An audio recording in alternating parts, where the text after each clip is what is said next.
My initial reaction on the Chancellor's budget is there's much to commend it. I think it does quite a decent job of outlining the broader economic strategy for the government moving forward. We at Bruxton think that it's important the deficit is reduced and we get back to a balanced budget over the course of the Parliament. He seems to be very focused on delivering that.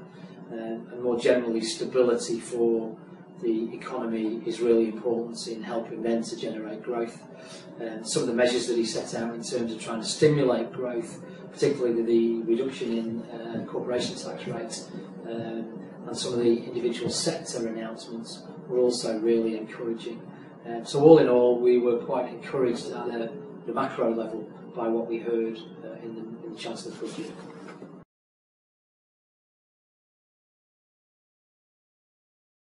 The areas that are positive are indirect in impact.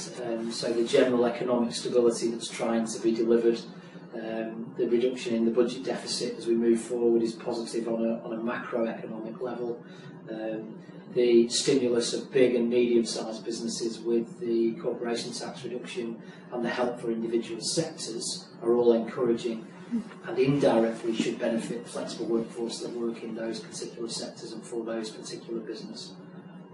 There is one aspect that particularly bears mention, which is a negative impact on contractors, and that's the focus around IR35 and more particularly around the recent political embarrassment that was the contractors working for the civil service in high-paid, high-powered positions, and how the government had chosen to respond to that. Within the budget is a proposal for a consultation to effectively put the responsibility for deducting tax and national insurance for contractors who work in particular jobs of control and influence or particular office holder roles in organisations with that end organisation, effectively saying that you can't be a contractor and work in certain roles. We think that's damaging for contracting generally. We also think the legislative approach that's proposed is really counterproductive to what's trying to be done with IR35 and genuinely shows again once more the government don't understand the flexible workforce more generally and certainly don't understand the individual populations of worker within it. This is the wrong measure at the wrong time for the flexible workforce in our view.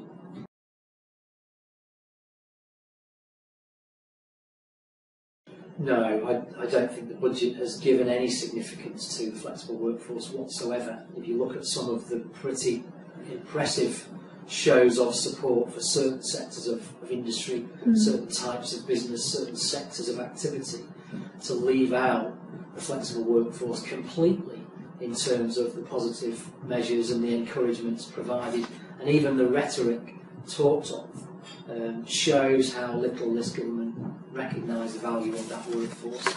And again, as we've said before, we'd argue that it's failing to see the value of that at its peril. If it's not careful, it will actually actively damage this workforce, and it's a real competitive edge within the market generally and in the economy generally that we need to protect and develop.